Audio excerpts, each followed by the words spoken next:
إن الحمد لله نحمده ونستعينه ونستغفره ونعوذ بالله من شرور أنفسنا ومن سيئات أعمالنا من يهده الله فلا مضل له ومن يضلل فلا هادي له وأشهد أن لا إله إلا الله وحده لا شريك له وأشهد أن محمدا عبده ورسوله يا أيها الناس اتقوا ربكم الذي خلقكم من نفس واحدة وخلق منها زوجها وبث منهما رجالا كثيرا ونساء واتقوا الله الذي تساءلون به والأرحام إن الله كان عليكم رقيبا يا أيها الذين آمنوا اتقوا الله حق تقاته ولا تموتن إلا وأنتم مسلمون يا أيها الذين آمنوا اتقوا الله وقولوا قولا سديدا يصلح لكم أعمالكم ويغفر لكم ذنوبكم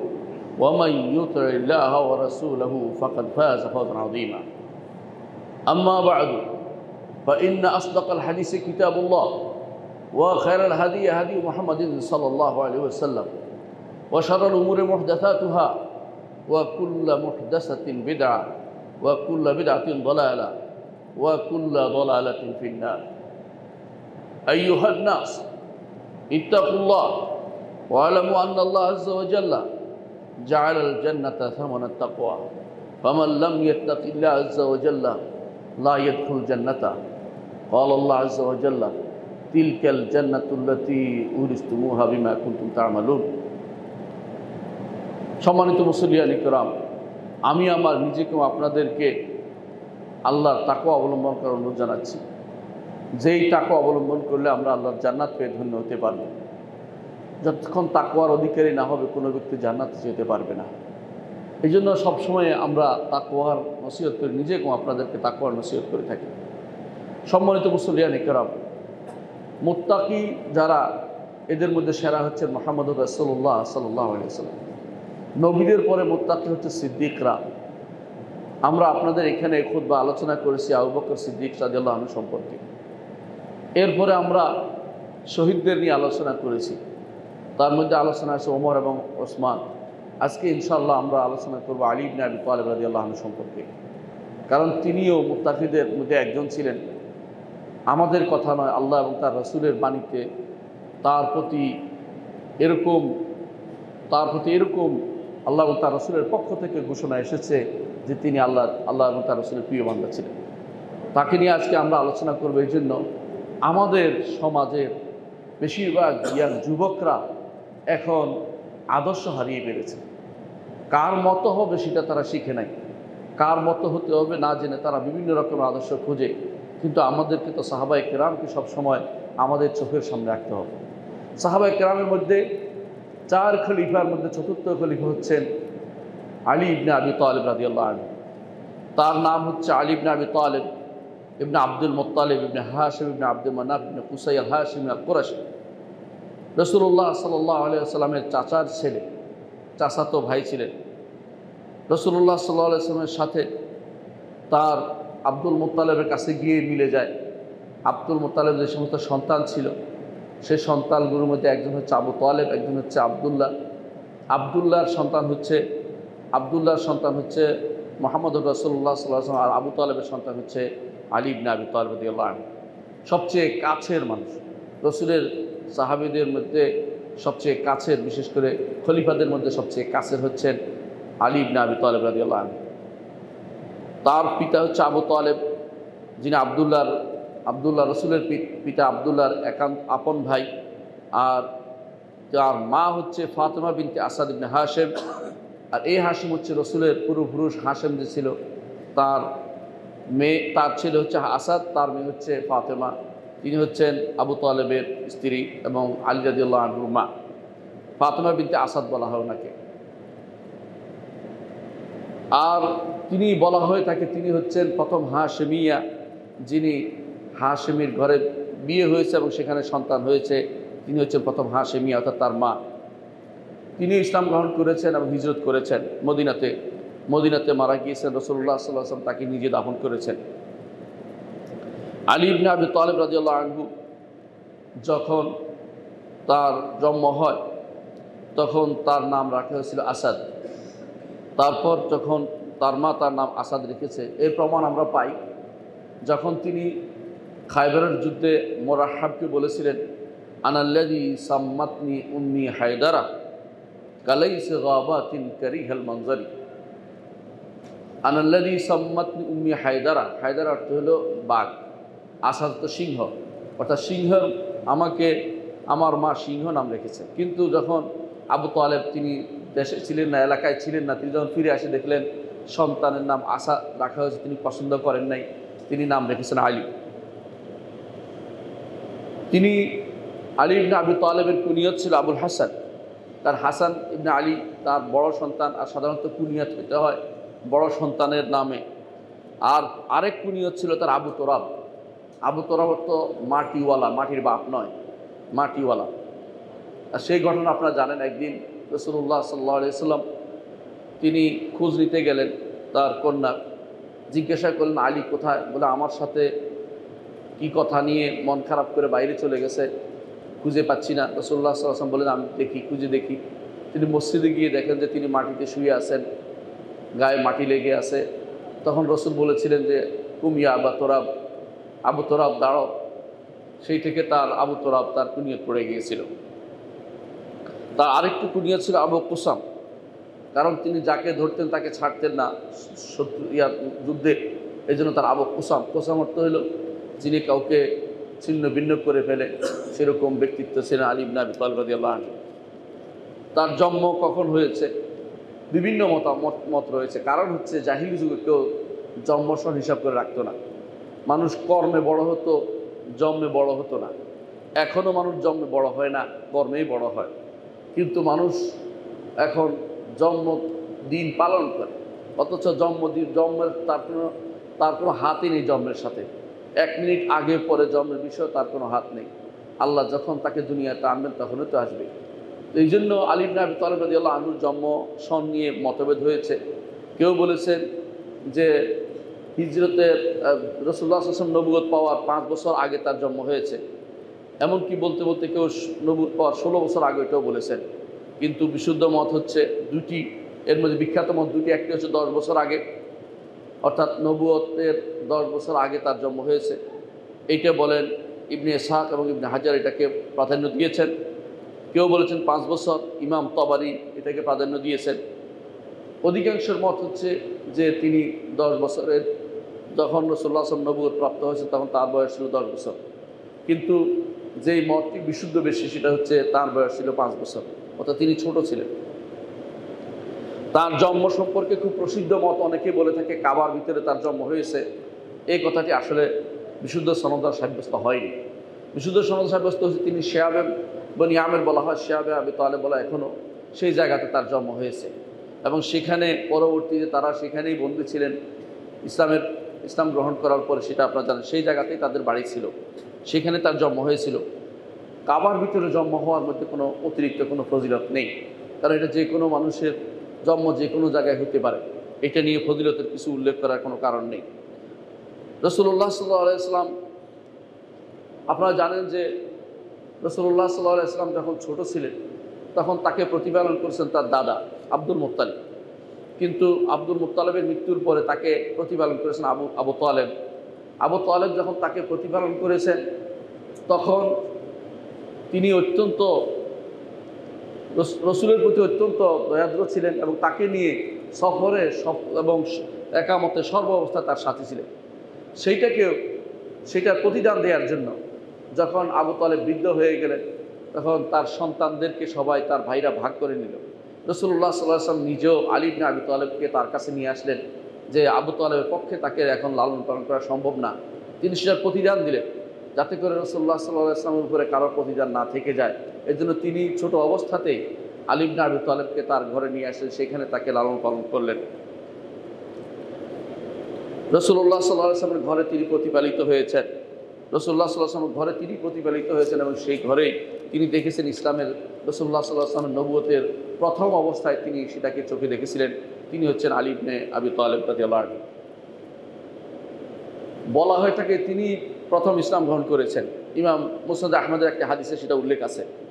কিন্তু আমরা জানি যে নিঃসন্দেহে প্রথম ইসলাম গ্রহণকারী ছিলেন খাদিজা রাদিয়াল্লাহু আনহা। এটা কোনো সন্দেহ করার কোনো সুযোগ নাই। কারণ আপনারা জানেন, প্রথমে এসে বললেন জাম্মিলুনি জাম্মিলুনি, আমাকে চাদর দিয়ে মুড়িয়ে দাও, আমাকে চাদর দিয়ে মুড়িয়ে দাও। তারপর শেষ পর্যন্ত তিনি ইসলাম গ্রহণ করলেন এবং তিনি প্রথম সালাত আদায় করেছেন। তাহলে বোঝা গেল খাদিজা রাদিয়াল্লাহু আনহা সর্বপ্রথম ইসলাম গ্রহণ করেছেন। তাহলে দ্বিতীয় হতে পারে আলী ইবনে আবি তালেব রাদিয়াল্লাহু আনহু, কিন্তু দ্বিতীয় হতেও পারে, কোনো সন্দেহ নাই। কিন্তু অন্য বর্ণনায় আসছে আবু বকর রাদিয়াল্লাহু আনহু তিনি প্রথম ইসলাম গ্রহণ করেছেন। তাহলে এগুলির মধ্যে মিল কীভাবে দিবে? ইমাম ইবনে কাসির রাহমাতুল্লাহ আলাইহি মিল দিয়েছেন এভাবে, যে বড়দের মধ্যে, নারীদের মধ্যে প্রথম ইসলাম গ্রহণ করেছেন এবং সবার মধ্যে প্রথম ইসলাম গ্রহণ করেছেন খাদিজা রাদিয়াল্লাহু আনহা।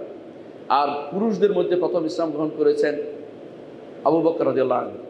আর বাচ্চাদের মধ্যে যারা এখনো প্রাপ্তবয়স্ক হয়নি তাদের মধ্যে প্রথম ইসলাম গ্রহণ করেছে আলী ইবনে আবি তালেব রাদিয়াল্লাহু আনহু। এবং দাসদের মধ্যে প্রথম ইসলাম গ্রহণ করেছেন রাসূলুল্লাহ সাল্লাল্লাহু আলাইহি ওয়াসাল্লাম, যাকে জাহিলিয়াতে নিজের সন্তান হিসেবে নিয়েছিলেন। ইসলামে কাউকে সন্তান বানানো জায়েজ নাই নিজের সন্তান ছাড়া। তো জাহিলি যুগে রাসূলুল্লাহ সাল্লাল্লাহু আলাইহি ওয়াসাল্লাম যায়েদ ইবনে হারেসাকে তার সন্তান হিসেবে ঘোষণা করেছিলেন। তিনি ছিলেন দাস, তিনি দাসদের মধ্যে সর্বপ্রথম ইসলাম গ্রহণ করেছেন। এইভাবে মিল দিয়েছেন ইমাম ইবনে কাসির রাহমাতুল্লাহ আলাইহি, এবং সেটাই বিশুদ্ধ। এই হিসাবেও আলী ইবনে আবি তালেব রাদিয়াল্লাহু আনহু ইসলাম গ্রহণকারী ব্যক্তিদের মধ্যে তিনি দ্বিতীয় ব্যক্তি হিসেবে পরিগণিত হন।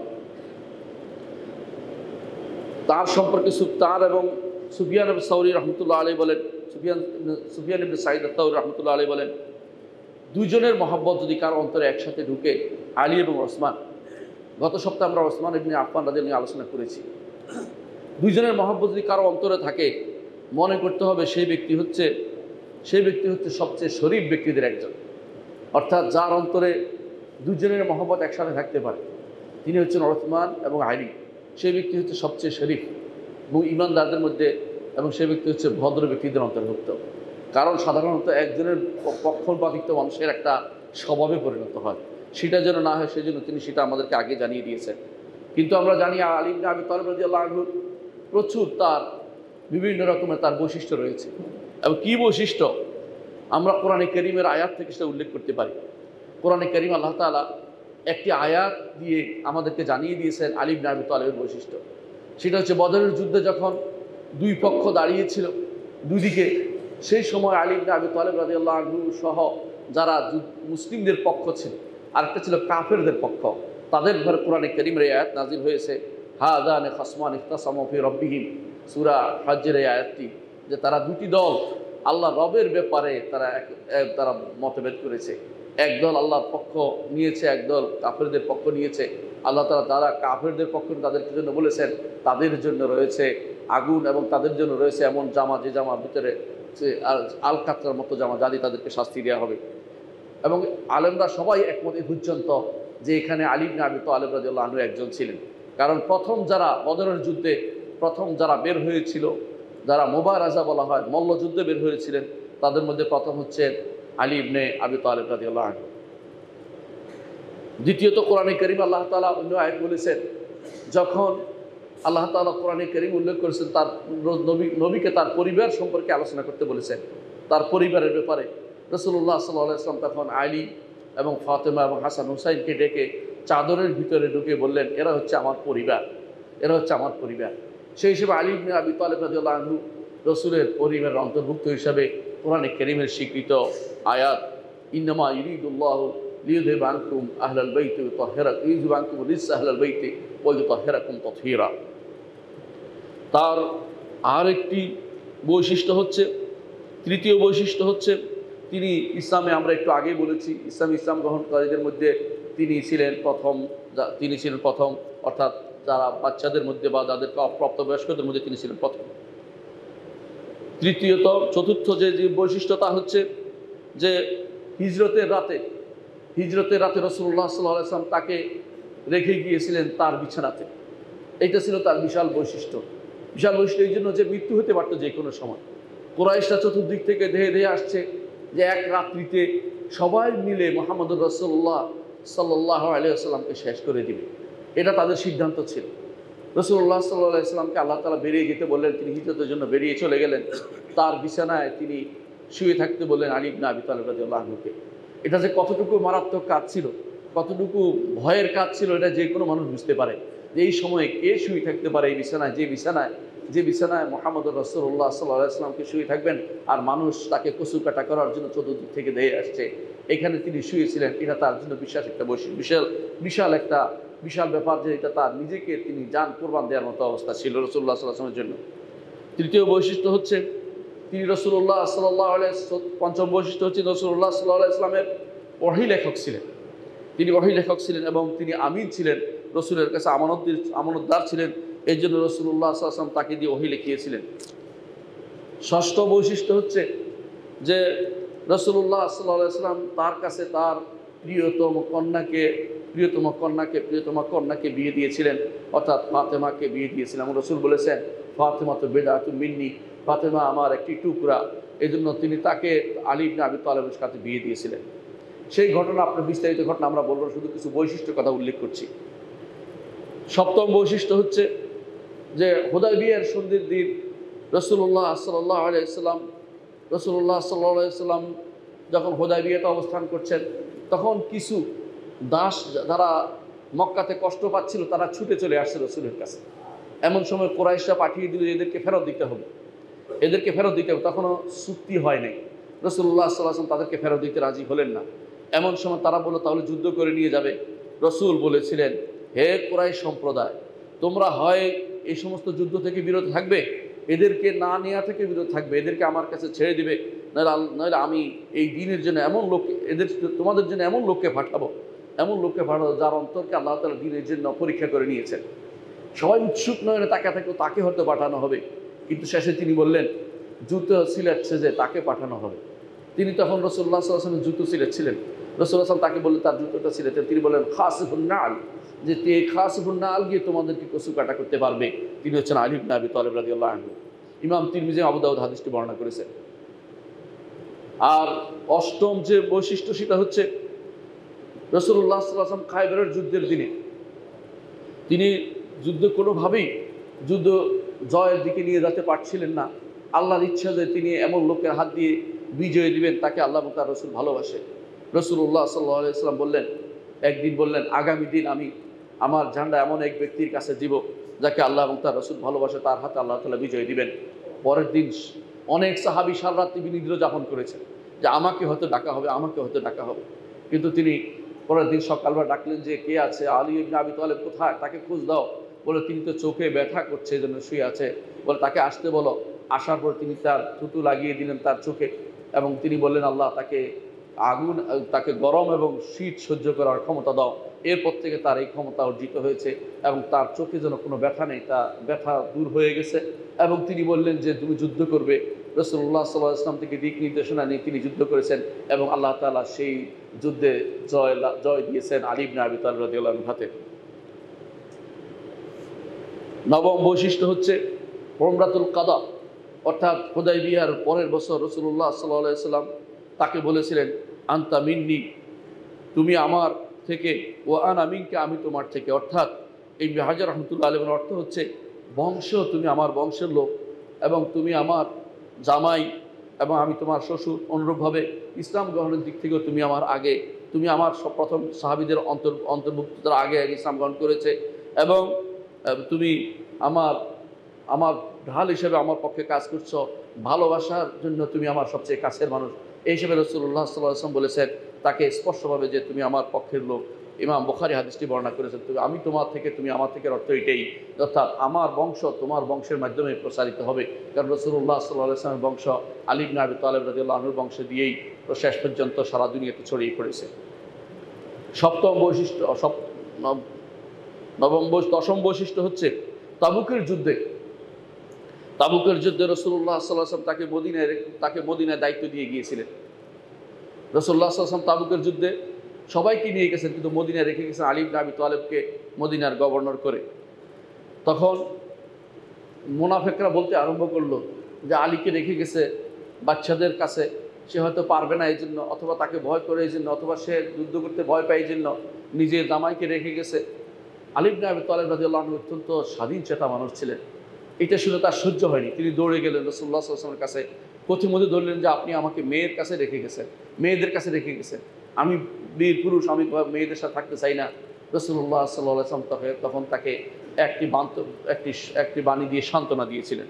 তিনি বলেছিলেন, ওয়াল্লাযী বারাআন নিসমাতা ফালাকাল হাব্বাতা, যে ব্যক্তি গাছ উৎপাদন করে এবং যে ব্যক্তি সব কিছু সৃষ্টি করেছেন, ইন্নাহু লাহাদুন নবী, নবী সাল্লাল্লাহু আলাইহি ওয়াসাল্লাম তখন বলেছেন যে যে তোমাকে শুধুমাত্র মোমেন শুধুমাত্র তোমাকে ভালোবাসে, আর মোনাফেক শুধুমাত্র তোমাকে ঘৃণা করে। অর্থাৎ তোমাকে যারা এইসব কথা বলছে তারা মোনাফেক, তারা ঈমানদার নয়। সুতরাং তুমি তাদের ব্যাপারে কোনো কিছু করার দরকার নেই, তোমাকে রেখে যাচ্ছি কি জন্য। তারপর তিনি বলছেন, আলা তারদা, তুমি কি এতে সন্তুষ্ট নও, আনতাকুনা মিন্নি বিমানজিলাতি হারুন, আমি মূসা, হারুনকে যেভাবে মূসা আলাইহিস সালাতু ওয়াস সালাম দায়িত্ব দিয়ে রেখে গেছেন, যখন তিনি তুর পাহাড়ে গিয়েছিলেন, তখন তিনি আল্লাহর সাথে কথা বলতে গিয়েছিলেন, যখন তিনি তাওরাত আনতে গিয়েছিলেন, তখন তিনি রেখে গিয়েছিলেন হারুনকে তার পরিবার দেখাশোনার জন্য এবং তাদের সবাইকে দেখাশোনার জন্য। তিনি বলছেন যে তুমি কি চাও না মূসা যেভাবে হারুনকে রেখে গেছে আমি তোমাকে সেভাবেই এই রেখে যাচ্ছি মদিনাতে, সেভাবেই তুমি সেটাকে নাও, কোনোভাবেই সেটাকে মনে করিও না তোমাকে ভীরু হিসাবে আমি রেখে যাচ্ছি, এটা মনে করার কোনো কারণ নাই। তারপর তিনি এটাও বলেছেন যে তুমি আমার এত কাছের মানুষ, এত গুরুত্বপূর্ণ ব্যক্তি, কিন্তু আমার পরে আর কোনো নবী নাই, কিন্তু এর চেয়ে গুরুত্বপূর্ণ আমার কাছে ব্যক্তি হিসেবে তোমাকে আমি রেখে যাচ্ছি। হারুন তো নবী ছিলেন, তুমি নবী হতে পারলে না, কিন্তু তুমি আমার প্রতিনিধি হিসেবে মদিনায় তুমি অবস্থান করতে থাকবে, এটাই আমি চাই। এটাই ইমাম বুখারী বর্ণনাতে এসেছে।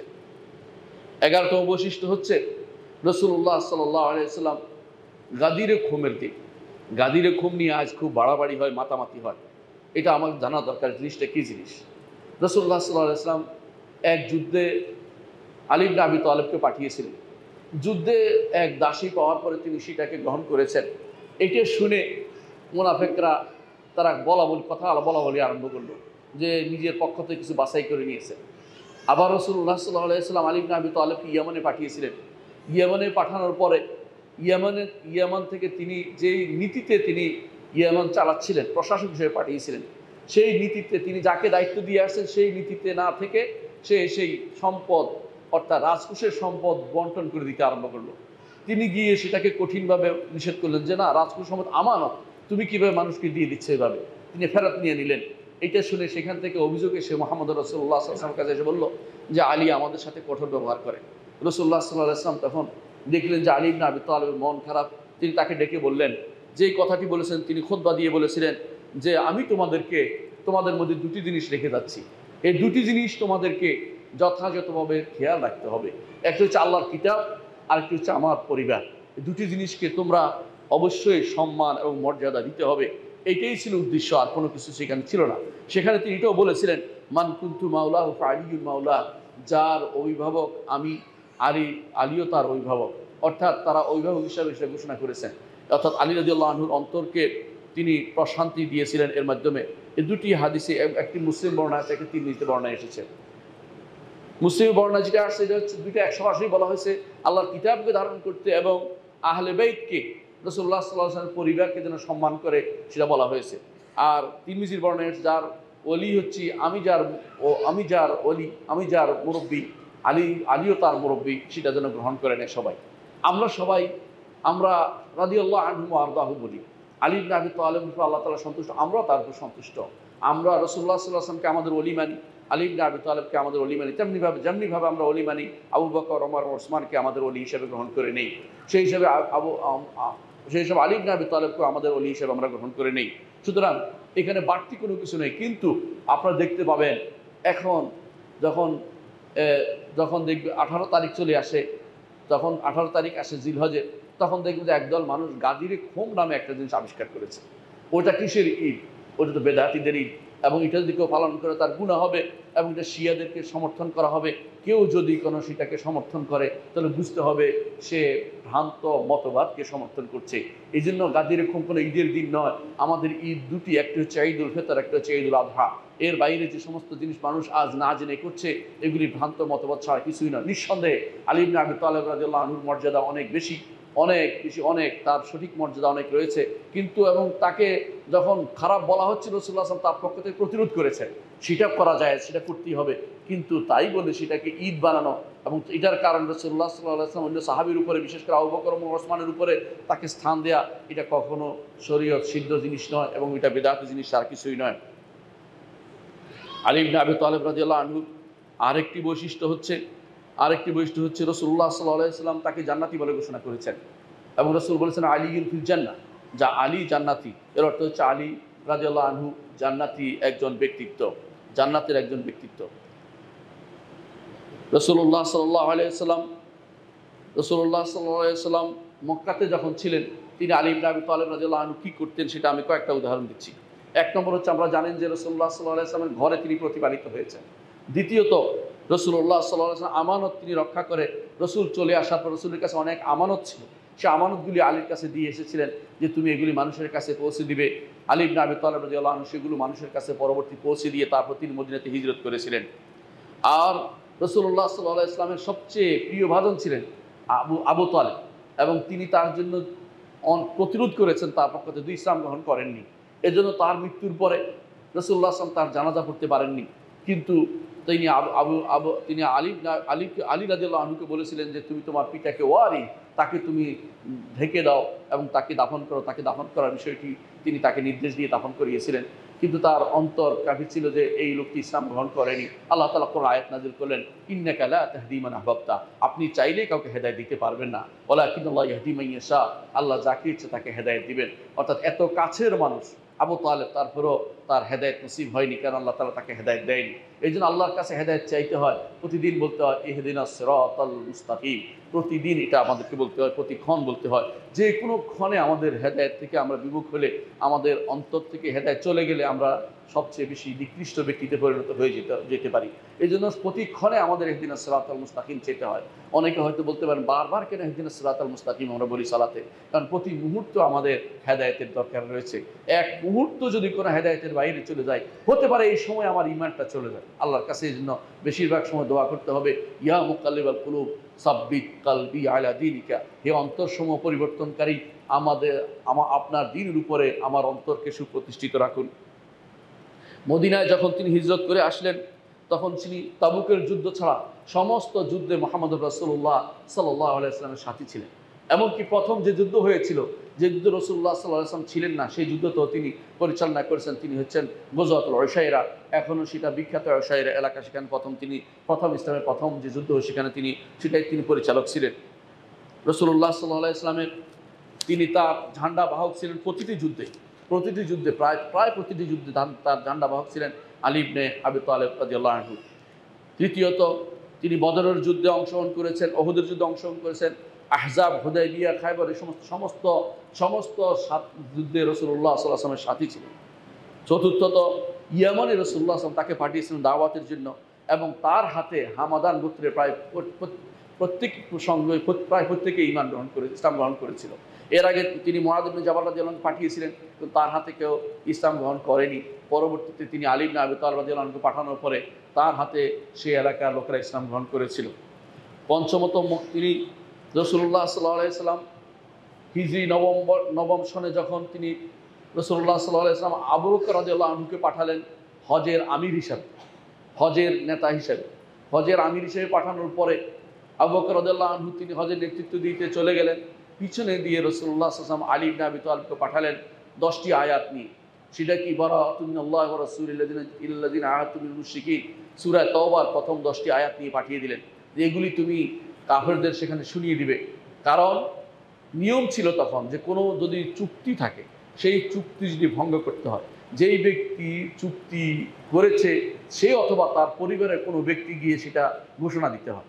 আর কাফেরদের সাথে একটা চুক্তি ছিল, সেই চুক্তি ছিল হুদায়বিয়ার চুক্তি। এই চুক্তিকে ভঙ্গ করার জন্য একজন লোক লাগবে। এই জন্য রাসূলুল্লাহ সাল্লাল্লাহু আলাইহি ওয়াসাল্লাম নিজ পরিবারের পক্ষ থেকে আলী ইবনে আবি তালেব রাদিয়াল্লাহু আনহুকে পাঠিয়েছেন। পথিমধ্যে আবু বকরের সাথে দেখা হওয়ার পরে বললেন যে আপনি কি আমির হিসেবে এসেছেন না মামুর হিসেবে এসেছেন? তখন আলী বললেন যে আমি মামুর হিসেবে এসেছি, আমার কাজ ভিন্ন, আপনার কাজ ভিন্ন। আপনি যাচ্ছেন আমির হিসাবে, আমি যাচ্ছি আমার বিশেষ ঘোষণা দেওয়ার জন্য, এই জন্য তিনি যাচ্ছেন। এর দ্বারা আবু বকর রাদিয়াল্লাহু আনহুর নেতৃত্বের কোনো ছাদ পড়েনি। আবু বকর রাদিয়াল্লাহু আনহুর অধীনেই তিনি হজ করেছেন সেই বছর, এবং ঘোষণা দিয়েছেন রাসূলুল্লাহ সাল্লাল্লাহু আলাইহি ওয়াসাল্লাম পক্ষ থেকে বারাআতুম মিনাল্লাহি ওয়া রাসূলিল্লাযিনা আহাদতুম মিনাল মুশরিকিন। এই আয়াতগুলো 10টি আয়াত তিনি সেখানে তেলাওয়াত করে শুনিয়েছিলেন।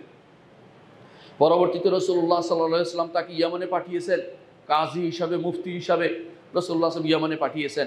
এবং রাসূলুল্লাহ সাল্লাল্লাহু আলাইহি ওয়াসাল্লাম তাকে এই জন্য পাঠিয়েছিলেন যে আলা উবাইসুকা মা বাআসানি বিহি রাসূলুল্লাহ সাল্লাল্লাহু আলাইহি ওয়াসাল্লাম, দুটি জিনিস দিয়ে রাসূলুল্লাহ সাল্লাল্লাহু আলাইহি ওয়াসাল্লাম তাকে পাঠিয়েছিলেন। সেখানে কি বলেছেন? যত উঁচু কবর দেখবে সব ভেঙে চুরমার করে ফেলবে, এবং যত ছবি দেখবে, যত ভাস্কর্য দেখবে সব ভেঙে ফেলবে। এটা দিয়ে রাসূলুল্লাহ সাল্লাল্লাহু আলাইহি ওয়াসাল্লাম আলী রাদিয়াল্লাহু আনহুকে পাঠিয়েছিলেন।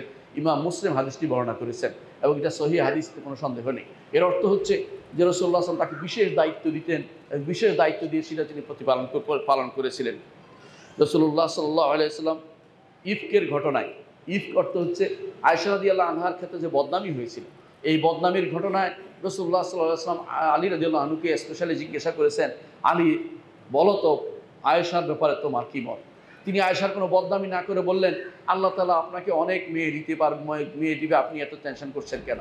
রাসূলুল্লাহ সাল্লাল্লাহু আলাইহি ওয়াসাল্লামকে টেনশন মুক্ত করতে চেয়েছেন। হয়তো অনেকে মনে করতে পারে যে এইটা খুব বড় কিছু না, বড় কিছু তিনি খারাপ কিছু বলেন না, কিন্তু রাসূল পরামর্শ চেয়েছেন, এটা বড় কথা।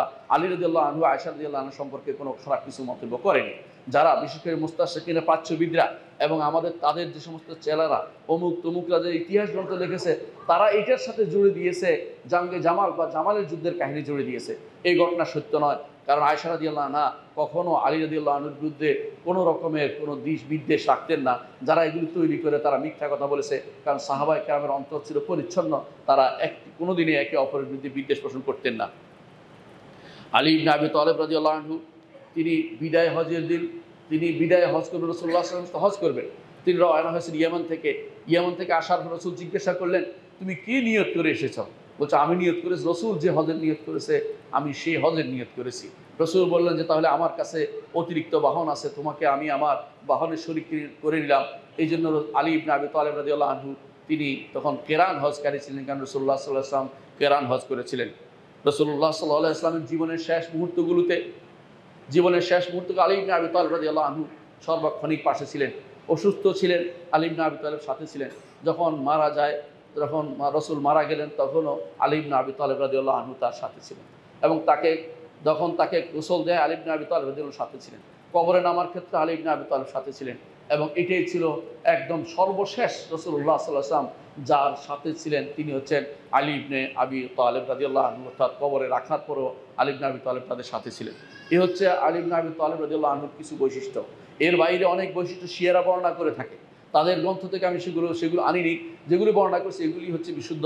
এর বাইরে অনেক কথা শিয়ারা বর্ণনা করে, সেগুলি আমাদের দেশে প্রচলিত আছে। আমি সর্বশেষে ইনশাআল্লাহ আপনাদেরকে সে সম্পর্কে কিছু জানিয়ে দেব। 3 খলিফার সময় আলী ইবনে আবি তালেবের ভূমিকা কী ছিল? আবু বকর সিদ্দিক রাদিয়াল্লাহু আনহুর সময়ে তার ভূমিকা ছিল, 1 নম্বর হচ্ছে যে তিনি বায়াত করেছেন।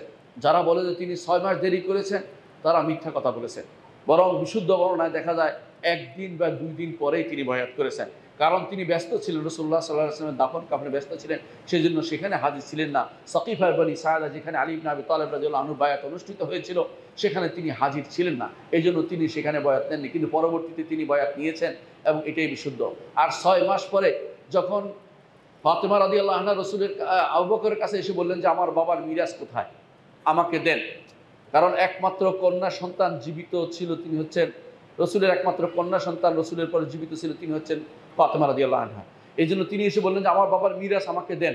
আবু বকর রাদিয়াল্লাহু আনহু বললেন যে রাসূলুল্লাহ সাল্লাল্লাহু আলাইহি ওয়াসাল্লাম বলেছেন, ইন্না মাআশারাল আম্বিয়া লা নুরিস, আমরা নবী গোষ্ঠী আমরা তো ওয়ারিশ করি না, আমরা সম্পদের কাউকে ওয়ারিশ করি না। অর্থাৎ নবী গোষ্ঠী কোন সম্পদের ওয়ারিশ করে না, ইলমের ওয়ারিশ করে। অন্য হাদিসে সেটা উল্লেখ করা আছে, লা নুরিস মা তারাকনাহু সাদাকা, আমরা যা রেখে যাই সবটাই সাদাকা হয়, আপনাকে আমি সদকা কিভাবে দিব?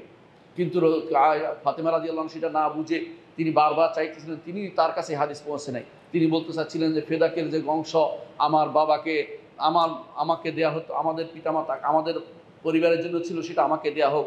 রাসূলুল্লাহ সাল্লাল্লাহু আলাইহি ওয়াসাল্লাম বললেন যে সেটা তো সাদাকা হয়ে গেছে জনগণের জন্য, সেটা তো তোমাদেরকে দিতে পারি না, কিন্তু শরীয়তের ব্যাপারে আমি তো কোনো ছাড় দিতে পারি না, এই জন্য তিনি দেননি। এই নিয়ে দুইজনের মধ্যে মনোমালিন্য হয়েছিল সামান্য, এই নিয়ে এর বাইরে আর কিছু হয়নি। শিয়ারা একটি বিশাল কিছু বানিয়ে ফেলেছে, বিশাল কিছু বানিয়ে ফেলেছে।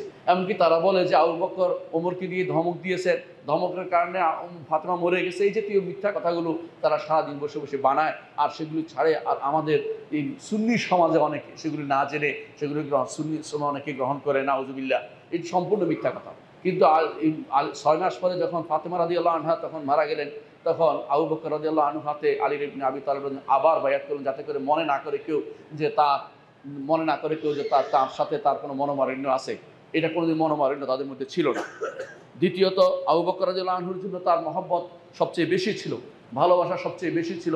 তিনি মিম্বরে দাঁড়িয়ে বলতেন খায়রু উম্মত খায়রু হাযিল উম্মা, খায়রু হাযিল উম্মা, মিম্বরে দাঁড়িয়ে বলতেন, কুফার মিম্বরে। এবং এটা সনদ দিয়ে বিশুদ্ধ সনদে সাব্যস্ত হয়েছে যে এই উম্মতের মধ্যে শ্রেষ্ঠ, তার নবীর পরে শ্রেষ্ঠ ব্যক্তি হচ্ছে আবু বকর রাদিয়াল্লাহু আনহু। সেটা আবু বকর তিনি আলী রাদিয়াল্লাহু আনহু ঘোষণা করতেন। ওমর রাদিয়াল্লাহু আনহুর সময় তার কি ভূমিকা ছিল? ওমর রাদিয়াল্লাহু আনহুর সময় তিনি বলতেন আকদানা আলী, আমাদের মধ্যে, ওমর রাদিয়াল্লাহু আনহু বলতেন আমাদের মধ্যে শ্রেষ্ঠ বিচারক হচ্ছে আলী। ইমাম বুখারী এর বর্ণনাটি নিয়ে এসেছেন, ওমর রাদিয়াল্লাহু বলতেন। এবং আলী রাদিয়াল্লাহু আনহু তার সভাসদদের একজন ছিলেন। তার যে সমস্ত যারা স্পেশাল পরামর্শ, বিশেষ পরামর্শ হবার লোক ছিলেন, ওমর রাদিয়াল্লাহু আনহু আলী ইবনে আবি তালিব একজন ছিলেন। এবং ওমর রাদিয়াল্লাহু আনহু সবসময় বলতেন আউযু বিল্লাহি মিন মুআদ্দালাতিন লাইসা লাহা আবুল হাসান, এমন কঠিন কোনো মাসালা যদি আসে সেখানে যদি আবুল হাসান না থাকে, অর্থাৎ আলী না থাকে, সেটা থেকে আমি আল্লাহর কাছে আশ্রয় চাই। অর্থাৎ তিনি কোনো কঠিন মাসালা আসলে আলী ইবনে আবি তালিবকে স্পেশালি ডেকে নিতেন এবং তার মতটাকে সেখানে প্রাধান্য দিতেন। আলী ইবনে আবি তালিব রাদিয়াল্লাহু আনহুর অনেক মত, তিনি বিভিন্ন ফিকহি মত, বিভিন্ন সম্পদের জায়গা এবং পরিচালনাগত মত, এবং কি অনেক জায়গাতে বিচারের বিষয়েও তিনি আলী ইবনে আবি তালিব রাদিয়াল্লাহু আনহুর মত নিয়েছেন। এটা ইতিহাস সাক্ষ্য রয়েছে, এর উপরে শত শত বর্ণনা রয়েছে, স্পেশালি বই হয়েছে যে আলী আকদিয়াতু আলী, আকদিয়াতু সাহাবা, আকদিয়াতুল খুলাফার উপরে আমাদের বন্ধু আর কি নূর আলাদা গ্রন্থ লিখেছে। এর উপরে কত বিষয়ে আলী ইবনে আবি তালিব রাদিয়াল্লাহু আনহু তিনি ওমর রাদিয়াল্লাহু সময় তিনি বিচার করতেন এবং বিচারক ছিলেন। অনুরূপভাবে আলী ইবনে আবি তালিব রাদিয়াল্লাহু আনহুকে ওমর রাদিয়াল্লাহু আনহু যখনই বাইরে যেতেন তখনই তিনি আলী ইবনে আবি তালিব রাদিয়াল্লাহু আনহুকে মদিনার এবং সারা মুসলিম বিশ্বের গভর্নর হিসেবে নিযুক্ত করে দিতেন। এটা বলতে পারেন আপনারা ভাইস প্রেসিডেন্ট বা অর্থাৎ দ্বিতীয় ব্যক্তি হিসেবে তিনি দিয়ে দিতেন যে আমি এখন বাইরে যাচ্ছি। কাদেসিয়ার যুদ্ধে তিনি যাচ্ছিলেন, যাওয়ার সময় আলী ইবনে আবি তালিবকে দায়িত্ব দিয়ে গেলেন, কিন্তু পথিমধ্যে তাকে অন্য সাহাবীরা এসে বললেন যে আপনি যাবেন না, আপনি গেলে মদিনা শূন্য হয়ে যাবে, আপনি গেলে সেখানে কোনো কিছু ভালো মন্দ ঘটে গেলে সেখানে মুসলিমদের অভিভাবক থাকবে না, আপনি এবং সাদ ইবনে আবি ওয়াক্কাস রাদিয়াল্লাহু আনহুকে প্রেরণ করুন। তখন তিনি সাদ ইবনে আবি ওয়াক্কাসকে প্রেরণ করেছিলেন। অনুরূপভাবে যখন তিনি শামে গিয়েছিলেন তখনও তিনি মদিনাতে গভর্নর হিসেবে আলী ইবনে আবি তালিব রাদিয়াল্লাহু আনহুকে নিয়োগ করেছিলেন। এর অর্থ হচ্ছে তাদের মধ্যে মহব্বত ছিল অনেক বেশি, তাদের মধ্যে অনেক বেশি ভালোবাসা ছিল। এমনকি হজে যাচ্ছিলেন, হজে গিয়েছিলেন ওমর রাদিয়াল্লাহু আনহু, তিনি তখন মদিনা বললেন যে তোমার গভর্নর হিসেবে তোমাকে দায়িত্ব দিয়ে গেলাম, তখন তিনি পুরো দায়িত্ব পালন করেছেন মদিনাতে। এ হচ্ছে দুইজনের মধ্যে ভালোবাসার প্রতীক। আরও ভালোবাসার প্রতীক হচ্ছে ওমর রাদিয়াল্লাহু আনহু তিনি বিয়ে করেছেন আলী ইবনে আবি তালিবের এক কন্যাকে বিয়ে করেছেন, তার নাম হচ্ছে উম্মে কুলসুম। এটা ইতিহাস সাক্ষ্য, সুন্নিদের কিতাবে যেমন আছে, শিয়াদের কিতাবও আছে। এর অর্থ হচ্ছে তিনি চেয়েছেন নবী পরিবারের সাথে আত্মীয়তা, এবং তিনি বলেছেন যে আমার এখন বিয়ের চেয়ে বড় দরকার হলো তোমাদের পরিবারের সাথে আমার আত্মীয়তা থাকতো। সাহাবায়ে কেরাম ভালোবাসতেন, তিন খলিফা ভালোবাসতেন। এমনকি আবু বকর বলেও দিয়েছেন আমার আত্মীয় স্বজন হচ্ছে আলী, তোমার আত্মীয় স্বজন আমার কাছে বেশি প্রিয়, এই জন্য যে রাসূলুল্লাহ সাল্লাল্লাহু আলাইহি ওয়াসাল্লাম তোমাদের লোক, এই জন্য আমি তোমাদেরকে বেশি ভালোবাসি। কিন্তু তাদের মধ্যে ভালোবাসা ছিল মধুময় সম্পর্ক। আল্লাহ তাআলা তাদের সম্পর্ক বলছে রুহামা বাইনাহুম, একে অপরের প্রতি দয়াদ্র ছিল। কিন্তু যা আজ প্রচার করা হচ্ছে, যা মিথ্যাচার করা হচ্ছে, যা বিভিন্নভাবে আমাদের সমাজে কুড়ে খাচ্ছে, শিয়াদের সে সমস্ত বর্ণনা তারা একে অপরকে বিরুদ্ধে লাগিয়ে দিচ্ছে এবং বুঝাতে চাচ্ছে যে আলী রাদিয়াল্লাহু আনহুর বিরুদ্ধে ছিল আবু বকর, ওমর, ওসমান, নাউজুবিল্লাহ, সেটা কখনো ছিল না, সম্পূর্ণরূপে মিথ্যা কথা তারা প্রচার করছে। এই সমস্ত বর্ণনা সবই তারা বানিয়ে আব্দুল্লাহ ইবনে সাবা এবং তার দোসররা, ইহুদিরা এবং তার দোসররা ইসলামের ছদ্মবেশে ঢুকে ইসলামের ভিতরে সেগুলি তারা প্রসার করেছে। সুতরাং বোঝা গেছে যে কখনো তাদের মধ্যে কোনো শত্রুতা ছিল না। ওসমান ইবনে আফফান রাদিয়াল্লাহু আনহুর সময় যখন আব্দুর রহমান ইবনে আউফ রাদিয়াল্লাহু আনহু তিনি ওসমানের নাম ঘোষণা করলেন খলিফা হিসেবে, আলী রাদিয়াল্লাহু আনহু তার খিলাফত মেনে নিয়েছিলেন এবং তাকে ভালোবাসতেন। এমন কোনো বর্ণনা কোথাও দেখাতে পারবে না কেউ যে তিনি কোনোদিন ওসমান রাদিয়াল্লাহু আনহুর বিরুদ্ধে কোনো কথা বলেছেন। এমনকি যখন ওসমান ইবনে আফফান রাদিয়াল্লাহু আনহুকে চতুর্দিক ঘিরে ধরেছিল বিদ্রোহীরা, তখন তিনি আলী ইবনে আবি তালিব রাদিয়াল্লাহু তার দুই ছেলেকে পাঠিয়েছিলেন, একজন হচ্ছে হাসান, একজন হোসাইন, তাদেরকে পাঠিয়ে বলছেন তোমার খালুজানের দরজার মধ্যে পাহারা দিবে। আপনারা জানেন যে তাদের মধ্যে সবাই রাসূলুল্লাহ সাল্লাল্লাহু আলাইহি ওয়াসাল্লামের জামাই, দুইজনেই। এই দুইজনের দরজায় পাহারা দিতে তিনি তার দুই ছেলেকে পাঠিয়েছিলেন। কিন্তু তারা এই দরজা দিয়ে ঢুকতে না পেরে দেয়াল টপকে গিয়ে ওসমান ইবনে আফফান রাদিয়াল্লাহু আনহুকে শহীদ করে দিয়েছিলেন। এই জন্য পরবর্তীতে আলী ইবনে আবি তালেব তার দুই ছেলেকে ডেকে এনে তিনি ধমকাতে আরম্ভ করলেন, কারণ তোমাদের চোখের সামনে কিভাবে খলিফাতুল মুসলিমিন নিহত হলেন। তারা বলে যে আমরা যে দরজা ছিলাম সে দরজা তারা আসে নাই, তাহলে তাদেরকে দৌড় দেওয়া যায় না। এই জন্য ইতিহাস তাদেরকে দৌড় দেয়নি, কিন্তু তারা পাহারা এসে বসেছিলেন দরজার মধ্যে, যেন এই দরজা দিয়ে কেউ ঢুকতে না পারে, আমাদের রক্তের উপর যেতে পারবে, কেউ যেন ওসমান ইবনে আফফান রাদিয়াল্লাহু আনহুকে কেউ হত্যা করতে পারবে না। এটাও প্রমাণ করে তাদের মধ্যে মধুময় সম্পর্ক ছিল। এই মধুময় সম্পর্কে আরেকটা প্রমাণ হচ্ছে, আপনারা সবাই জানেন যে রাসূলুল্লাহ সাল্লাল্লাহু আলাইহি ওয়াসাল্লাম যখন আলী ইবনে আবি তালেব রাদিয়াল্লাহু আনহুর কাছে তার কন্যাকে বিয়ে দিয়েছিলেন, তখন তার ঋণগুলো পরিশোধ করেছেন, তার টাকাটা পরিশোধ করেছেন, অর্থাৎ তার মোহরের টাকাটা ওসমান ইবনে আফফান রাদিয়াল্লাহু আনহু পরিশোধ করে দিয়েছিলেন, এবং সেটাও বিশুদ্ধ সনদ দ্বারা প্রমাণিত হয়েছে। তাহলে রাসূলুল্লাহ সাল্লাল্লাহু আলাইহি ওয়াসাল্লামের তার অন্য সাহাবীদের সাথে, বিশেষ করে আবু বকর ওমর ওসমান রাদিয়াল্লাহু আনহুর সাথে আলী রাদিয়াল্লাহু আনহুর সম্পর্ক ছিল মধুময়, এর কোনো সম্পর্ক নেই। আলী ইবনে আবি তালেব রাদিয়াল্লাহু আনহুর খেলাফত নিয়ে আলোচনা করতে চাই। আপনারা জানেন যে হিজরি 35 সেই সময়ে ওসমান ইবনে আফফান রাদিয়াল্লাহু আনহু তার শাহাদাত হয়। সেই সময় আল্লাহ তাআলা আলী ইবনে আবি তালেব রাদিয়াল্লাহু আনহুকে তার খেলাফতের দায়িত্ব দেন। তিনি খলিফা ছিলেন 5 বছর 3 মাস। তিনি খলিফা ছিলেন 5 বছর 3 মাস তিনি খলিফা ছিলেন, অর্থাৎ তিনি পূর্ণ করতে পারেন নাই 40 বছর পূর্ণ হয়নি। এই 30 বছর পূর্ণ হয়নি। 30 বছর বলতে বুঝাচ্ছি, রাসূলুল্লাহ সাল্লাল্লাহু আলাইহি ওয়াসাল্লাম বলেছেন আল খিলাফাতু বা'দি 30 সানা, আমার পরে খেলাফত 30 বছর থাকবে। এই জন্য এখানে রাসূল যেহেতু 10 হিজরিতে মারা গিয়েছিলেন, রাসূলের পরে আর এরা 25 বছর পূর্ণ হয়েছে, আর 5 বছর 29 বছর 6 মাস পূর্ণ হয়েছে। এই 6 মাস পরবর্তীতে হাসান ইবনে আলী রাদিয়াল্লাহু আনহুর মাধ্যমে পূর্ণ হয়েছে, এবং এটাই ছিল খেলাফতের বয়স। এটাই হচ্ছে যেটা আলা মিনহাজিন নবুয়া, রাসূলুল্লাহ সাল্লাল্লাহু আলাইহি ওয়াসাল্লামের পদ্ধতিতে যে খেলাফত ছিল এই 30 বছর, এই আলী ইবনে আবি তালেবের 5 বছর 3 মাসের মাধ্যমে সেটা পূর্ণ হয়ে যায়। এরপর হাসানের 6 মাসের মাধ্যমে সেটা পূর্ণ হয়ে যায়। রাসূলুল্লাহ সাল্লাল্লাহু আলাইহি ওয়াসাল্লামের ভবিষ্যৎবাণী অনুসারে আলী ইবনে আবি তালেব রাদিয়াল্লাহু আনহু তিনি খলিফা হয়েছেন এবং তিনি খেলাফত পরিচালনা করেছেন, কিন্তু তার মদিনা থেকে খেলাফত তখন চলে যায় তখন কুফাতে। সেখানে তিনি তার খেলাফতের রাজধানী সেখানে ঘোষণা করেন। সারা মুসলিম বিশ্বের তখন রাজধানী হয়ে যায় কুফা। সেখানে তিনি অবস্থান করেছিলেন। সেখানে অবস্থান করার যখন খলিফা হয়েছিলেন, সেখানে অনেকগুলো কর্মকাণ্ড হয়েছিল, যেগুলি নিয়ে আমাদের কি ভূমিকা হবে, আমাদের দায়িত্ব হবে। এই ব্যাপারে অন্তরকে প্রথমে পরিচ্ছন্ন রাখতে হবে। একটা জিনিস সবসময় মনে রাখতে হবে, সাহাবায়ে কেরামের মধ্যে যা যা ঘটে গেছে, এই ব্যাপারে আমাদেরকে কোনো রকমের আমাদের অন্তরের ভিতরে কোনো বিদ্বেষ ছড়ানো যাবে না। আমাদের সমাজে অনেকে মনে করে আমরা তো ইতিহাস চর্চা করছি, আপনার ইতিহাস চর্চার প্রয়োজন নেই। এই জায়গাটুকু স্কিপ করে যেতে হবে আপনাকে। এই জায়গাটুকু আপনাকে কোনোভাবেই আলোচনার মধ্যে নিয়ে আসতে হবে না। আপনাকে মনে রাখতে হবে তাদের মধ্যে যা ঘটে গেছে কোনোটা ভুল বুঝাবুঝি ছিল। আল্লাহ তাআলার সবটাই তার ইচ্ছা ছিল, এরাদা ছিল, এবং এর মাধ্যমে তাদেরকে শহীদ হিসেবে ঘোষণা করে নিয়েছেন। আল্লাহ তাআলা ইচ্ছে যে তাদেরকে শহীদ হিসেবে নেবেন, সেই জন্য নিজেরা না বুঝে অথবা কোনো কারণে তাদের মধ্যে এই ঘটনা ঘটেছিল, এই ঘটনাগুলোকে কোনোভাবেই আলোচনায় এনে এবং একে অপরের বিরুদ্ধে বিদ্বেষ ছড়ানো, একে অপরের বিরুদ্ধে কথা বলা ইসলাম অনুমোদন করে না। এই ঘটনাগুলোর মধ্যে একটি হচ্ছে জামালের যুদ্ধ। সম্পূর্ণ ভুল বুঝাবুঝি হয়েছিল, এবং পরবর্তীতে বুঝতে পেরে প্রত্যেকেই তার শিবিরে ফিরে গিয়েছিল। কিন্তু যারা ফিতনা লাগানো, তারা ফিতনা লাগিয়ে তারা বুঝে না, যারা আহদাস, যারা অল্প বয়সী যুবকরা, তারা যুদ্ধের জন্য হন্য হয়ে সেখানে অবস্থান করেছিল। এই জন্য সে যুদ্ধ হয়েছিল। এই যুদ্ধের কারো করে কোনো দোষ দেওয়া যাবে না। দ্বিতীয় যুদ্ধ হচ্ছে সিফিনের যুদ্ধ। সিফিনের যুদ্ধের ক্ষেত্রেও আলী ইবনে আবি তালেব রাদিয়াল্লাহু আনহু অথবা মুআবিয়া রাদিয়াল্লাহু আনহু উভয়কে কাউকে দোষারোপ করা যাবে না। প্রত্যেকেই সেখানে ভালো নিয়তে কাজ করেছেন।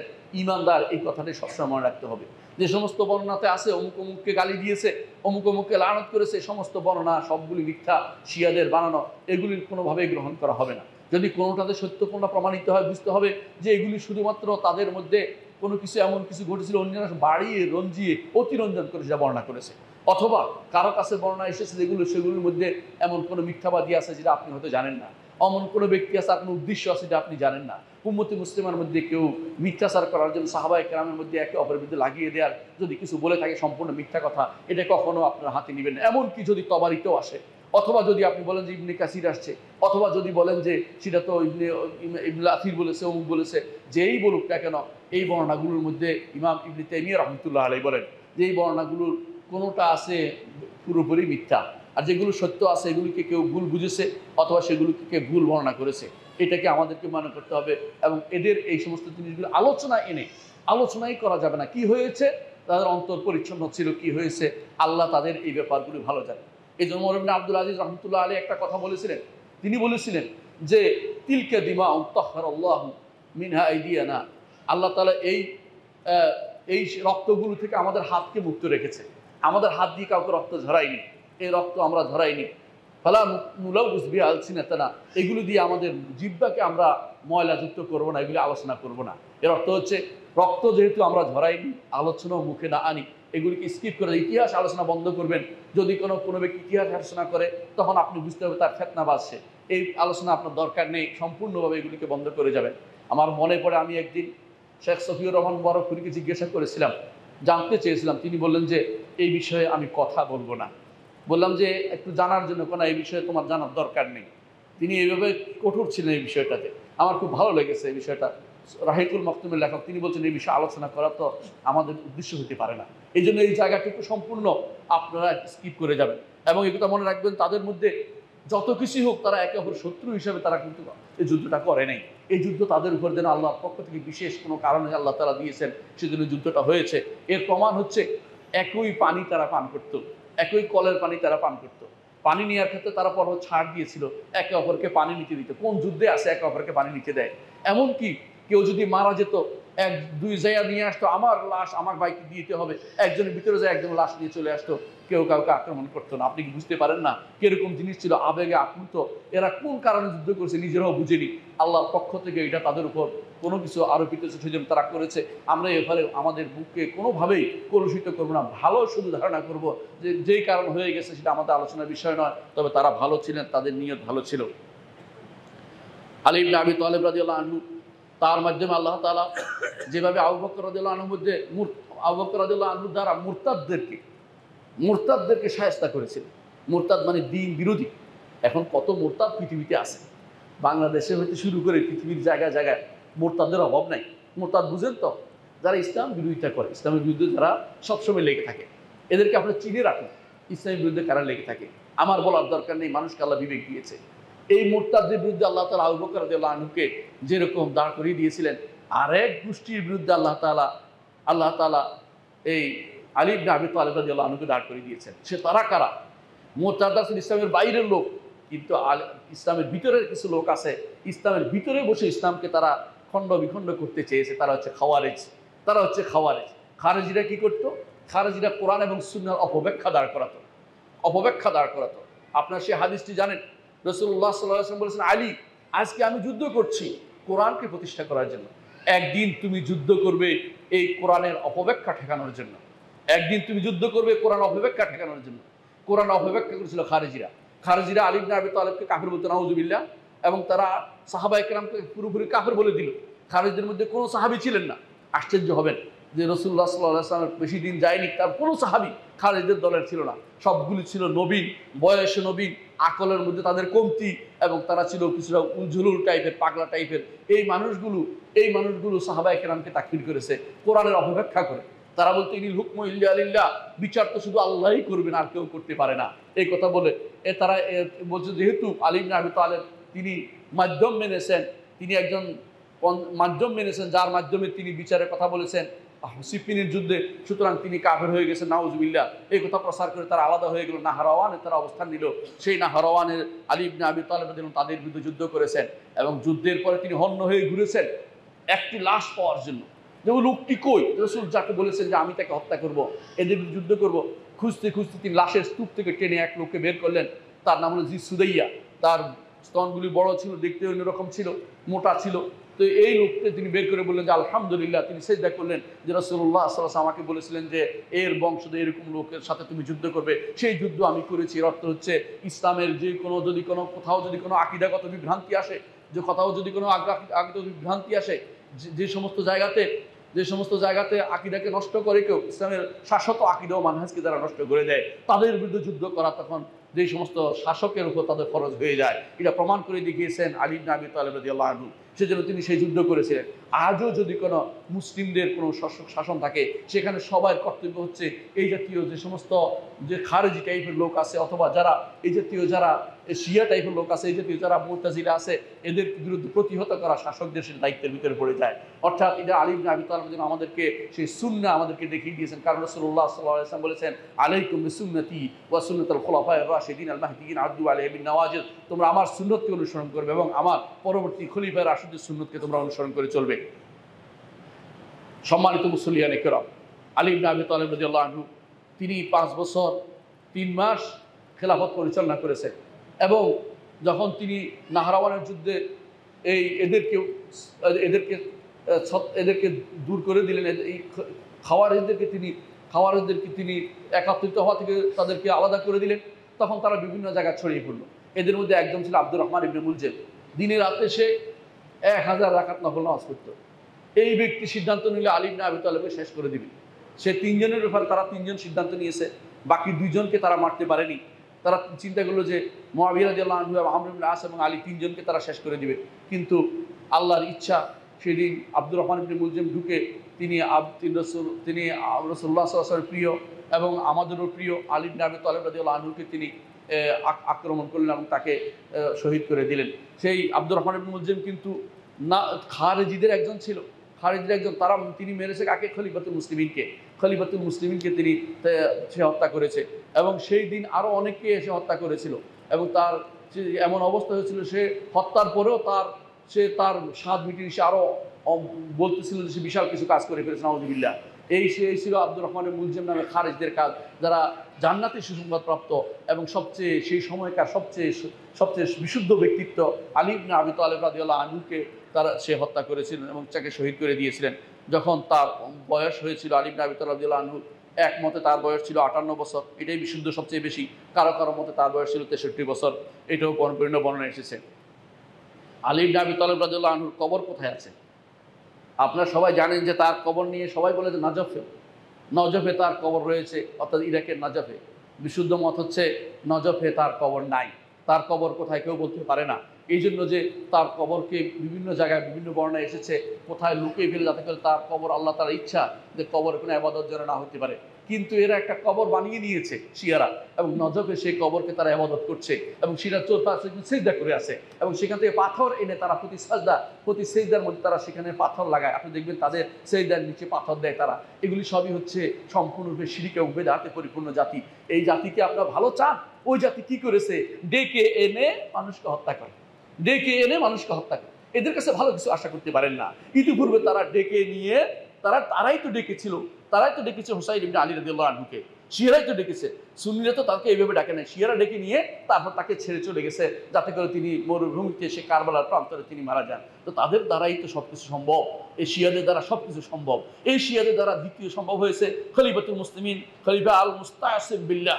তাহলে তিনি মনে করেছেন যে সবচেয়ে ব্যক্তিত্ব সম্পন্ন এই লোক বোধহয় সবচেয়ে বেশি ভালো হবে। এই কথা মনে করে তিনি একজনকে তিনি তার মন্ত্রী বানিয়েছিলেন, ইবনে আল-কিমি নাম। ইবনে আল-কিমি, আপনারা এখন ইবনে আল-কিমি নামে অনেকেই বিশেষ ঘোষণা দেয়, না বুঝে তার সম্পর্কে কথা বলে। ইবনে আল-কিমি সবচেয়ে নিকৃষ্টতম শিয়া ছিল। সে বলেছে, খলিফাতুল মুসলিমিন, আপনাকে আমি যদি কোনো ক্রমে যদি হালাকু খানের কাছে নিয়ে যেতে পারি, হালাকু খান আপনাকে মাফ করে দিবে এবং আপনার বাগদাদকে আপনার দায়িত্ব দিয়ে দিবে। তিনি তখন বলছেন, কিভাবে যেতে হবে? বলে, আপনি বস্তার ভিতরে ঢুকেন, আপনাকে বস্তা করে আমি কাঁধে করে নিয়ে যাবো। তিনি বস্তার ভিতরে ঢুকার পরে এই কাঁধে করে নিয়ে গিয়ে বলছে, তাকে মেরে ফেলুন, তাকে পিষে ফেলুন। এই হালাকু খান এবং তার সঙ্গীরা তখন পায়ে পিষে খলিফাতুল মুসলিমিনকে সেই সময় তারা মেরেছিল। এ হচ্ছে গাদ্দারির ইতিহাস। বর্তমানে সে গাদ্দার ইতিহাস দেখুন, 2 দিন আগে কি ঘটেছে ডেকে এনে আর কেউ মরলো না, মাঝখানে পরে একজন মরল সুন্নি, কারণ সে সুন্নি ছিল। যতই হোক অন্যায়কারী কি করেছে এটা আমি আলোচনা করবো না, কিন্তু ডেকে এনে মেরে ফেলা এটা শুধুমাত্র শিয়াদের দ্বারাই সম্ভব। এই শিয়ারা সে কাজ করে, এদের দ্বারা অনেক কিছু সম্ভব, যেটা আপনারা চোখের সামনে দেখতে পাচ্ছেন। বর্তমান সময়ে বেশিরভাগ মুসলিমদের যত শত্রুতা যেখানে যেখানে আছে সেখানে কে লাগিয়েছে? এই শিয়ারা লাগিয়ে দিয়েছে। ইয়েমেনকে নষ্ট করেছে কে? শিয়ারা। এবং সিরিয়াকে এখন পর্যন্ত শিয়ারা ধরে রেখার কারণেই সুন্নিদের কোন সুন্নি রাখে না, সব মেরে ফেলেছে। ইরাকের সুন্নি পেটের বাচ্চা পর্যন্ত মেরে ফেলেছে। আবু বকর ওমর নাম দিয়ে যদি মানুষ ছিল সবগুলি মেরে ফেলেছে। কাসেম সুলাইমান নামক ব্যক্তি যে শয়তান, এই শয়তান সমস্ত সুন্নিদের মেরে ফেলেছে। এই শয়তান সিরিয়াতে সব মেরে ফেলেছে। এরা যতগুলি কসাই ছিল, এই কসাইগুলি এই ইরানের কসাইগুলি গিয়ে সুন্নিদেরকে ইরানের কসাইগুলি গিয়ে ইরাকে এবং সিরিয়াতে এবং ইয়ামানে সুন্নিদেরকে মেরে ফেলে তারা এখন দায়িত্ব দাবি করতেছে তারা ইসলাম প্রচার করতেছে। এমনকি তারা এই কাজ করছে, দক্ষিণ লেবাননেও করে যাচ্ছে। এরা মুসলিমদের কোনোদিন কোনো উপকার করেনি। যদি কেউ মনে করে থাকেন যারা আবু বকর ওমরকে গালি দিয়ে তারা ইসলামের উপকার করবে, তারা ইসলামকে আবার নতুন করে নবায়ন করুন। আবার ভালো করে দেখে নিন আপনারা ইসলামের কোন জায়গায় আছেন, আপনি ঈমান আকীদা ঠিক আছে কিনা জেনে নেবেন। মনে রাখবেন তারাই নিজেরাই আলী ইবনে আবি তালেব রাদিয়াল্লাহু আনহু নাম করে নাম বেচে খায় তারা, বা আলে বাইতের নাম বিক্রি করে খায় না। আমরা আলে বাইতের নাম বিক্রি করে খাই না, আলে বাইতকে আমরা ভালোবাসি। আলে বাইতের কোনো লোক পাইলে আমাদের অন্তর সেদিকে ধীরে ধীরে সেদিকেই যায়। কিন্তু আলে বাইতের নাম বিক্রি করে আলে বাইতের নীতির বাইরে চলে যারা মিথ্যাচার করে আলে বাইতের নামে, তাদের থেকে আমাদের দূরে থাকতে হবে। আলী ইবনে আবি তালেব রাদিয়াল্লাহু আনহু তিনি বলেছিলেন আমার ব্যাপারে 2 গোষ্ঠী ধ্বংস হয়েছে, এক গোষ্ঠী আমার বিরোধিতা করে ধ্বংস হয়েছে, আরেক গোষ্ঠী আমার পক্ষ নিয়ে আমাকে তারাও ধ্বংস, বেশি বাড়াবাড়ি করে তারাও ধ্বংস হয়েছে। সুতরাং মনে রাখতে হবে যে আলী ইবনে আবি তালেব রাদিয়াল্লাহু আনহু তিনি একজন এমন ব্যক্তিত্ব ছিলেন যে সাহাবায়ে কেরামের নীতিতে তিনি চলেছেন, 3 খলিফার নীতি চলেছেন, রাসূলুল্লাহ সাল্লাল্লাহু আলাইহি ওয়াসাল্লাম নীতি চলেছেন। এরা যা বলে শিয়াদের কোনো বক্তব্য নেওয়া যাবে না, তাদের কোনো বর্ণনা নেওয়া যাবে না, যেখানে থাকুক না কেন। আপনারা অনেকেই বলতে পারেন তাবারিতে এসে, তাবারিতে অনেক বর্ণনা আছে আবু মেহরাব লুত ইবনে ইয়াহিয়া থেকে, অনেক বর্ণনা আছে ওয়াকিদি থেকে, অনেক বর্ণনা আছে। এই সমস্ত বর্ণনাগুলো আপনার জানতে হবে। আবু মেহরাব লুত ইবনে ইয়াহিয়া শিয়া ছিল এবং ওয়াকিদি শিয়া ছিল, শিয়াদের বর্ণনা। বালাজুরি শিয়া ছিল, মাসউদি শিয়া ছিল। এদের বর্ণনা দিয়ে ভর্তি আমাদের ইতিহাস। সেই ইতিহাস বর্ণনা করে আপনি জানেন না যে কার বক্তব্য নিচ্ছেন। কিন্তু ঈমানদার সবসময় বলার আগে চিন্তা করে কার বক্তব্য নিয়ে আমি এই কথাগুলো বলেছি। প্রিয় ভাইয়েরা, আলী ইবনে আবি তালেব রাদিয়াল্লাহু আনহু এমন এক ব্যক্তিত্ব ছিলেন। একদিকে তিনি আলেম ছিলেন কোনো সন্দেহ নাই, বেলা মুদাফা কোনো সন্দেহ নাই। দ্বিতীয়ত তিনি হাফেজ এবং কারি ছিলেন। তৃতীয়ত তিনি মুফাসসির ছিলেন, সত্য মুহাদ্দিস ছিলেন, ফকিহ ছিলেন, কাজী ছিলেন এবং আল্লাহর দুনিয়া বিমুখ ছিলেন। কোনো কিছু তাকে কোনোদিন পায় নাই। এমন কিছু তার সম্পদ ছিল না, আগেও ছিল না, পরেও ছিল না। সম্পদের পিছিয়ে কোনোদিন তিনি দৌড়ান নাই, ইবাদত করেছেন, আল্লাহর ইবাদত করেছেন। তার বক্তব্য ছিল ফাসিহ ছিলেন তিনি, আলোচনা ছিলেন। তবে মনে রাখবেন যে গ্রন্থ প্রচার করা হয় বলে যে নাহজুল বালাগা, নাহজুল বালাগা কখনো আলী ইবনে আবি তালেব রাদিয়াল্লাহু আনহুর কিতাব নয়।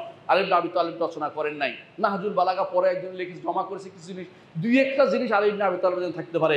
বেশিরভাগই তার নামে মিথ্যাচার করেছে, বেশিরভাগই তার বক্তব্য বিকৃত করেছে শিয়ারা। কারণ ইবনে আবিল হাদিদ যে ছিল সেই ব্যক্তি নাহজুল বালাগা সরা লেগেছে, তারা যে লিখেছে এরা সবগুলি এরা ছিল শিয়া, কট্টর শিয়া মিথ্যুক ছিল।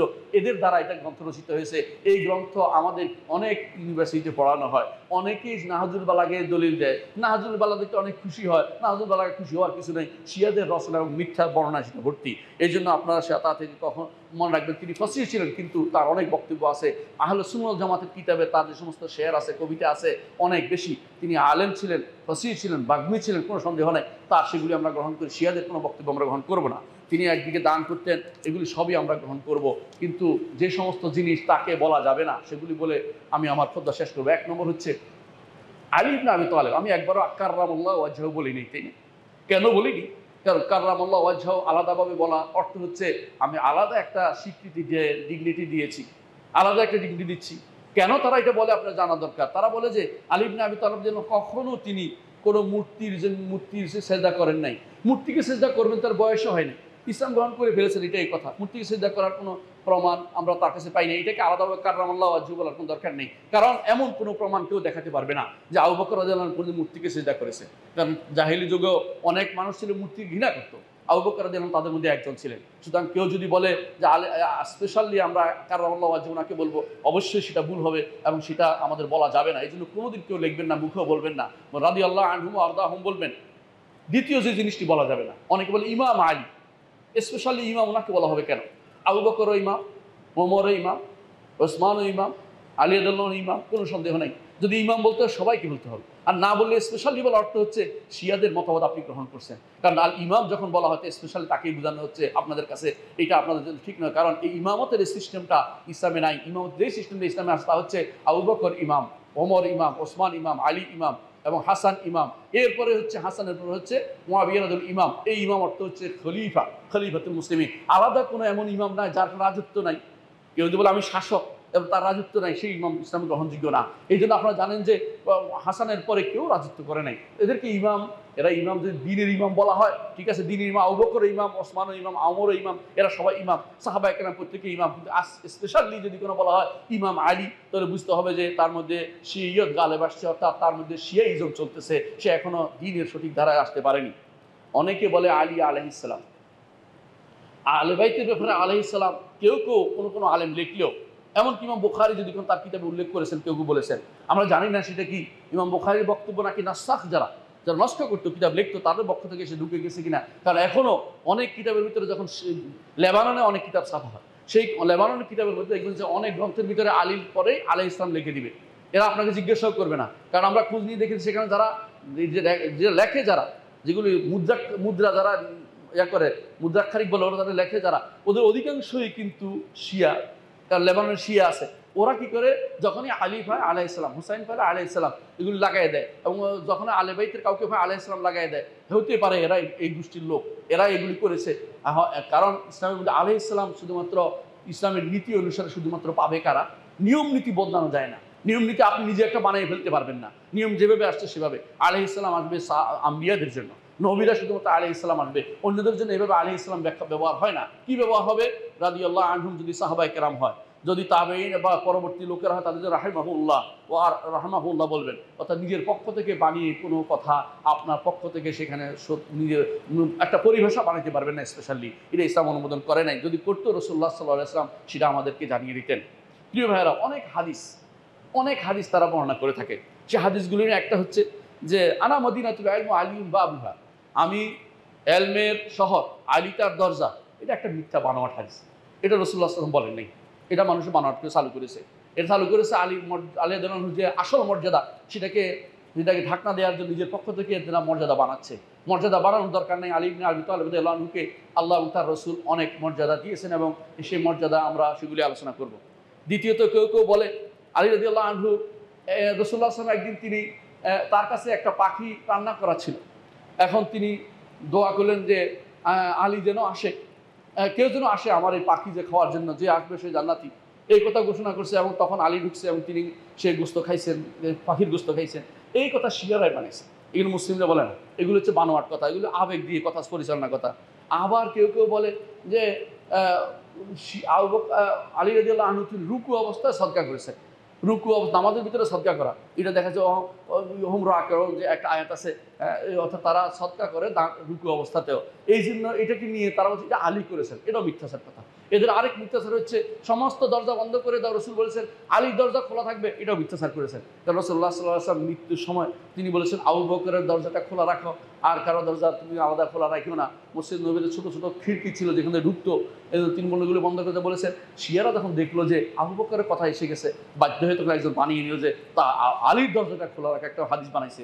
এরাও মিথ্যাচার হাদিস বানিয়েছে। তাদের মধ্যে আরেকটি মিথ্যা হচ্ছে, তারা বলে যে খায়বারের যুদ্ধের পরে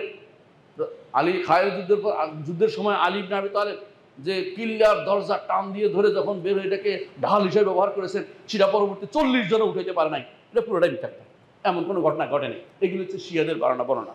এমনকি এই জিনিসগুলো যারা প্রচার করে, এগুলি সম্পর্কে আমাদের সাবধান থাকতে হবে, মনে রাখতে হবে আল্লাহ তাআলা এবং তার রাসূল যেই মর্যাদা তাদেরকে দিয়েছেন সাহাবায়ে কেরামকে, সেই মর্যাদার বাইরে আমি নিজের পক্ষ থেকে কোনো মর্যাদা যোগ করা এটা অন্যায় হবে। মনে রাখবেন, এর বাইরে নিজেদের পক্ষ থেকে বানিয়ে যারা বলছে তাদের আপনার বন্ধু নয়, তারা শত্রু। আপনার নামে মিথ্যাচার করলে সেই সঙ্গে আপনার বন্ধু হতে পারে না। এই জন্য শিয়ারা কখনো আহলে বাইতের বন্ধু নয়, তারা আহলে বাইতের শত্রু। এদেরকে আমাদের প্রশ্রয় দেওয়া যাবে না, এদের কথা শোনা যাবে না। শিয়াদের কোনো বক্তব্য কোনোদিন শুনবেন না। তারা যদি কোনো বলে যে ভালো, বুঝবেন যে এর ভিতরে ভালো কথা বললে বুঝবেন যে তারা তাকিয়া করেছে, অর্থাৎ তারা মুনাফিকি করছে। এই তাকিয়ে নীতি তো মুনাফিকি নীতি। আকুলু কওলি হাযা ওয়াস্তাগফিরু লি ওয়া লাকুম ওয়া লিসাইরিল মুসলিমিন ফাস্তাগফিরু ইন্নাহু হুয়াল গফুরুর রাহিম। ইন্নাল হামদালিল্লাহ নাহমাদুহু ওয়া নাস্তাঈনুহু ওয়া নাস্তাগফিরুহু ونعوذ بالله من شرور أنفسنا ومن سيئات أعمالنا من يهده الله فلا مضل له ومن يضلل فلا هادي له وأشهد أن لا إله إلا الله وحده لا شريك له وأشهد أن محمدا عبده ورسوله সম্মানিত মুসলিয়ান ইকরাম, যেই ফিতনা শুরু হয়েছে উম্মত মুসলিমের মধ্যে, এই ফিতনার শুরু কিন্তু ওসমান ইবনে আফফান রাদিয়াল্লাহু আনহুর শাহাদাতের পর থেকে শুরু হয়েছে। এই ফিতনা আজও বন্ধ হয়নি, এই ফিতনা আজও বন্ধ হয়নি। এই রক্তক্ষরণ চলছে উম্মতে মুসলিমা, জায়গায় জায়গায় শুধু রক্তক্ষরণ হচ্ছে। এই রক্তক্ষরণ উম্মতে মুসলিমের মধ্যে রক্তক্ষরণ যে চালু হয়েছে, এটা চলতেই থাকবে। আল্লাহ তাআলা যতদিন পর্যন্ত বন্ধ না করে, কখনো বেশি হবে কখনো কম হবে। রাসূলুল্লাহ সাল্লাল্লাহু আলাইহি ওয়াসাল্লাম বলেছে, দোয়া করেছেন যে আল্লাহ তাআলা এই উম্মতকে পুরোপুরি ধ্বংস করে না দেন। আল্লাহ তাআলা সেই দোয়া কবুল করেছেন, পুরো ধ্বংস করে দেননি। কিন্তু উম্মতের মধ্যে হানাহানি সেটা তো বন্ধ করা হয়নি, সেটা দোয়া আল্লাহ তাআলা কবুল করেন নাই। সেটা হানাহানি হচ্ছে, হচ্ছে, কিন্তু আমাদেরকে মাজলুমের পাশে থাকা জরুরি। মাজলুম কারা হচ্ছে আপনার চোখের সামনে বুঝেন, বিবেক আপনাদের আছে, কেউ কাউকে বলা লাগে না, কেউ কাউকে বলা লাগে না। যারা মাজলুম হচ্ছে, আপনাদের উচিত মাজলুমের পক্ষে থাকা। মাজলুমের পক্ষে থাকা খুবই জরুরি। আপনি যদি কোনো মাজলুমের পক্ষে না থাকেন, মাজলুম আপনার উপর একদিন জুলুম হতে পারে। এজন্য দয়া করে প্রত্যেকে মাজলুমের পক্ষে থাকবেন। যারা মারা গেছে মাজলুম অবস্থায়, তাদের প্রতি দোয়া করবেন, আল্লাহ যেন তাদেরকে জান্নাতের আলী মাকাম দান করেন, আমিন। মনে রাখবেন, অনেক মানুষ আছে হয়তো তারা অনেক গুনাহ করেছে, হয়তো তারা গুনাহটা করেছে, কিন্তু যখন মাজলুম হিসেবে মারা যায়, তাদের কিন্তু মর্যাদা উন্নীত হয়ে যায়। রক্ত পড়ার আগেই কিন্তু অনেক কিছু কবুল হয়ে যায়। আপনার উপর যেন সে বদদোয়া না আসে। আপনি অনেক কিছু, আপনার অনেক ক্ষমতা, কিন্তু একটা সময় আসবে আপনিও কিন্তু আল্লাহর কাছে যেতে হবে। হাসরের মাঠে কিন্তু মাজলুম ব্যক্তি, যাকে হত্যা করা হয়েছে, সে তার অবস্থা, সে তার মাথাটা নিয়ে আসবে। ইয়া রব সালহা জালিমা কাতালানি, হে রব একে জিজ্ঞাসা করো কেন আমাকে হত্যা করেছে। আপনি হয়তো বলতে পারেন যে আমি অমুকের নির্দেশে করেছি। ওই নির্দেশ ব্যক্তি যেমন জিজ্ঞাসিত হবে, আপনাকেও জিজ্ঞাসা করা হবে। এখানে কারো কোনো আলাদা কোনো স্পেশাল কিছু থাকবে না যে আমি বেঁচে যাবো, এ কথা বলার কোনো সুযোগ থাকবে না। আপনি জালেম হবেন না, আপনি জালেম হবেন না, মাজলুমের পক্ষ নিন। এবং দোয়া করি আল্লাহর কাছে, আল্লাহ যেন আমাদেরকে সুবুদ্ধি দেয়, আমাদের দেশটাকে হেফাজত করে, আমাদের দেশটাকে অন্যায় আচরণ এবং বিভিন্ন রকমের জুলুম থেকে আমাদেরকে মুক্ত করে, এবং আমাদের দেশের মধ্যে এমন কোনো কিছু না আসে যেই কারণে আমাদের দেশের উপর কাফেররা কোনো হস্তক্ষেপ করতে পারে। এমন ধরনের কোনো কিছু আমাদের উপর আপতিত না হয়, আল্লাহর কাছে দোয়া করি। এবং যারা মারা গেছে তাদেরকে আল্লাহ যেন শহীদ হিসেবে কবুল করেন, এই দোয়া করি। এবং আল্লাহর কাছে দোয়া করি তাদের জন্য, যারা ঈমান নিয়ে মারা গেছে, তাদের শাহাদত তাদেরকে আল্লাহ তাআলা নসিব করেন, এবং তাদেরকে আল্লাহ ক্ষমা করে দেন, তাদেরকে জান্নাতের উঁচু মকাম দান করেন, উঁচু মকাম সমূহ কোনো কিছু দান করেন। আল্লাহর কাছে দোয়া করছি। আল্লাহুম্মা গফির ওয়ারহাম আনতা খায়রুর রাহিমিন। ইবাদাল্লাহ রাহিমাকুমুল্লাহ, ইন্নাল্লাহা ইয়া'মুরু বিল আদলি ওয়াল ইহসান ওয়া ইতা'i যিল কুরবা ওয়া ইয়ানহা আনিল ফাহশা'i ওয়াল মুনকারি ওয়াল বাগই ইয়া'iদুকুম লা'আল্লাকুম তাযাক্কারুন ওয়া লাযিকরুল্লাহি আকবার ওয়াল্লাহু ইয়া'লামু মা তাসনা'উন।